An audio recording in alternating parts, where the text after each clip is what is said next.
Bonjour à tous, on se retrouve samedi à Longchamp pour le quintet prix d'automne Fonds européen d'élevage. C'est une listed qui s'adresse à des pouliches de 3 ans et plus. Et pour étudier cette épreuve, j'ai à côté de moi Ludovic Hélier. Bonjour Ludo. Bonjour, Ça 3 et va 4 ans dans cette compétition. Voilà, une belle épreuve, hein, on a de la chance. Une belle épreuve, la grande qualité, ça va nous changer des habituels Quintet Plus. Une épreuve dans laquelle on aura heureusement des bases tout à fait intéressantes.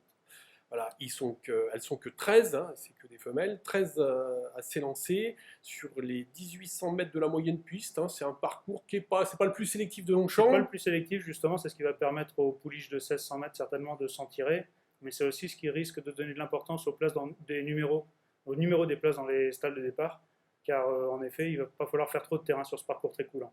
D'accord, mais je pense quand même qu'on a deux bonnes bases. De bonnes bases, deux pouliches qui a priori sont au-dessus du lot. C'est le 13 table ronde monté par Christophe Saumillon, une pouliche qui n'a jamais déçu jusqu'ici, qui avait gagné le prix Volterra au mois de mai, qui a ensuite connu deux défaites. La première, c'était quand elle découvrait 1800 mètres sur la piste du Jockey Club. Elle terminait troisième. Ce jour-là, Christophe Saumillon m'avait dit qu'il avait été battu par son numéro dans les stalles de départ. Il avait le 9 sur 9 et cela lui a coûté beaucoup, mais cela nous a permis de voir qu'elle tenait la distance. Ouais, parce que 1800 mètres à Chantilly, c'est plus sélectif que les 1800 mètres de Longchamp. Sur la piste du Jockey Club, Et en c'est plus, ce beaucoup jour-là, plus je sélectif. crois qu'elle avait été montée plus devant, hein, je crois. Hein. Christophe a voulu effacer son mauvais numéro dans les stalles. Il était venu rapidement en tête et le carburant qu'il a brûlé à ce moment-là lui a manqué pour finir. Mais la performance a été de remarquable manière. Elle a été remarquable. Elle l'a confirmé ensuite en prenant une deuxième place, toujours au niveau des groupes 3. Qui est capable de terminer deuxième de groupe 3 peut gagner une liste de race à fortiori. D'accord, donc le 13 table ronde, une base. Si on a une seconde base, le 10 Topaz Blanche. Très clairement, c'est la pouliche de place du lot, certainement supérieure en qualité à table ronde. Simplement, c'est une pouliche un petit peu plus compliquée à monter. Elle va découvrir la distance. On la connaît sur 1600 mètres, elle passe sur 1800 moyenne piste, il n'y a pas une différence fondamentale. Il n'empêche que c'est quand même une inconnue, que c'est une pouliche qu'il faut tenir un petit peu loin de la tête. Dès lors, on peut peut-être préférer table ronde pour la victoire. En tout cas, cette topaz blanche Ouais, est une base incontournable. ça se discute. Hein. Je Ça crois se que les discute, deux. c'est kiff-kiff. Oui, D'ailleurs, on peut penser que, en regardant les références handicap, c'est les deux meilleures références handicap de la course. Hein. Elles sont en 50 de valeur, c'est-à-dire bien supérieures aux autres. Hein. Topaz Blanche a prouvé qu'elle valait des groupes. Elle a couru la poule d'essai des pouliches. Elle y a déçu, mais il ne faut pas lui en tenir rigueur. Elle était deuxième du Boussac l'an dernier. Oui, indéniablement, c'est la grande classe. Alors je crois qu'on justement, on va revoir une course référence. C'était le 28 juillet à Deauville. Elle a terminé 4e du prix Rothschild. Là, ce jour-là, bon, bah, il y avait une pouliche chez les autres. C'était Elusive Kate hein, qui s'envolait. Et puis en retrait, c'est Duntle, Ken Hope et puis Topaz Blanche à l'extérieur qui a remarquablement tenu sa partie, qui termine 4e. C'était un lot qui était bien supérieur à celui-ci. Donc effectivement, Topaz Blanche, difficile de faire sans elle dans cette épreuve. Impossible d'aller contre elle. Donc on a bien compris, on a deux bonnes bases, malheureusement ça va être deux bases que toute la France entière hein, va connaître, et puis à juste titre, hein, elle va s'appuyer sur ces deux pouliches. Alors toi, en troisième position, tu as mis ton coup de cœur, c'est peut-être ça aussi qui peut pimenter un peu les rapports, c'est le 6 Asna. C'est le 6 Asna, c'est une pouliche qu'on connaissait peut-être sur une distance un petit peu plus longue, qui vient de courir sur les 1800 mètres de Fontainebleau. On peut considérer qu'elle s'est réglée sur la distance, elle sera montée par Stéphane Pasquier, elle a tiré un bon numéro dans les stalles de départ. Moi, c'est un paramètre qui va être important pour moi, effectivement. Et c'est la raison pour laquelle je la vois tout à fait monter sur le podium derrière les deux favorites avant le coup. Alors j'ai envie de dire que, attention, Asna a toujours été battue par Kixco. Kixco, elle a été battue 2 fois par Kixco. Ouais. Il y avait une longueur à peu près d'écart à l'arrivée. Maintenant, je m'en tiens à ma règle, c'est-à-dire les numéros dans les stalles de départ. Compte tenu des places de l'une et de l'autre, je pense que cette fois-ci, c'est l'heure de la revanche. En tout cas, si c'est pas là, ce sera jamais, je pense. D'accord, donc on est le 6 Asna que tu as passé en troisième position. En quatrième position, tu as mis le 11 Odélise. Odélise, on vient de la découvrir. Elle avait fait ses 4 premières courses de l'autre côté de la Manche, convaincante. Son premier essai en France, lui aussi convaincant, puisqu'elle s'est imposée. C'était 2100 mètres grande piste Longchamp. On va changer de sport. Maintenant, elle a encore un bon numéro dans les stalles de départ. Cette fois-ci, c'est un jockey français, Antoine Hamelin, qui a été appelé à la rescousse. Je vois mal ce qu'on pourrait lui reprocher. Et puis, quand tu as aimé, c'est le numéro à la corde. Hein, je crois. Toujours le 2 à la corde, ça va permettre de ne pas faire de terrain. Odélise, irréprochable depuis le début de sa carrière. Irréprochable, une musique extraordinaire.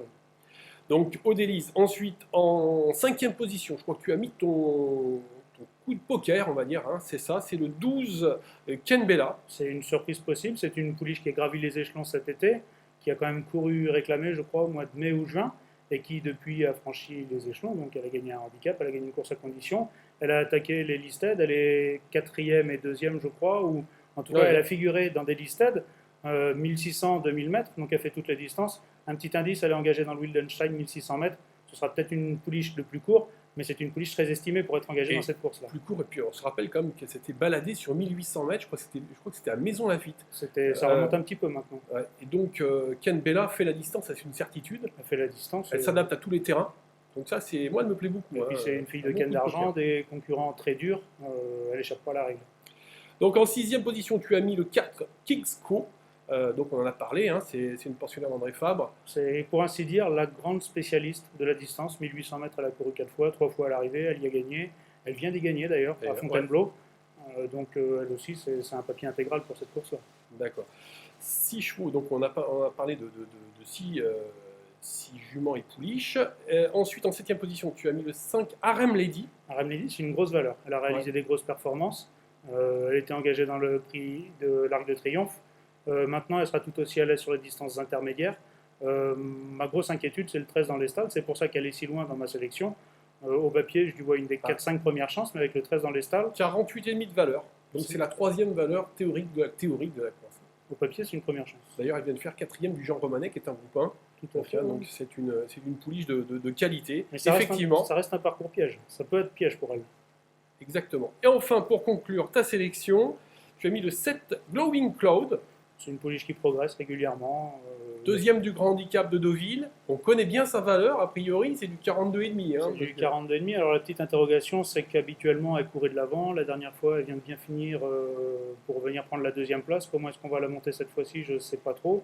J'aimerais autant face à une telle opposition qu'on attende. Maintenant, sur le papier, elle a une belle chance. D'accord. Alors donc, on a cité 8 pouliches. Ça fait beaucoup, oui, pour 13 partants. Est-ce qu'on se mouille? Est-ce qu'il y a une impasse à faire dans cette épreuve? C'est un peu un jeu de dupes. C'est un peu dangereux d'éliminer un concurrent, une concurrente en l'occurrence. Je vais éliminer là ce Mattori Pearl, parce qu'on ne la connaît pas encore très bien. Dernière pour sa première tentative en France. C'est une pouliche qui a des référencements en Suède. En Suède, ouais. C'est pas forcément la meilleure. Bon, maintenant, Stall 5, Maxime Guyon, c'est une impasse risquée quand même. Tout à fait. Donc, on tente quand même. Moi, je pense que ça va être difficile aussi, quand même, Mattori Pearl, dans ce lot-là. C'est un lot de qualité, on va se mouiller, on va quand même dire que c'est une bonne idée, une bonne initiative, qu'il y a des bonnes bases, hein, a priori 10-13. Voilà. Donc, il y a des réflexions intelligentes à mener sur cette course-là, c'est ce qui est intéressant par rapport à des handicaps. Alors, justement, réflexion intelligente, conseil de jeu, Ludo. Conseil de jeu, tout le monde aura les mêmes bases, les 2 mêmes bases. Maintenant, l'intérêt, c'est d'en trouver une 3e éventuellement. C'est pour ça que je partirai en base des 2 favorites et de mon coup de cœur. Donc en l'occurrence 6, 10, 13. Je leur adjoindrai en 5-5 les autres concurrentes de ma sélection. Ça va être un jeu à 10 € en mise pleine. Avec les mises fractionnées, on peut arriver à des jeux qui coûtent pas très cher en s'amusant. Pour peu qu'on ait effectivement qu'on soit bien inspiré, je pense que ça peut être rémunérateur. D'accord. Mais justement, c'est l'occasion de rappeler que notre partenaire Le Turf va mettre en jeu plus de 27 000 € sur cette épreuve, hein, pour tous ceux qui veulent jouer au jackpot 5-5.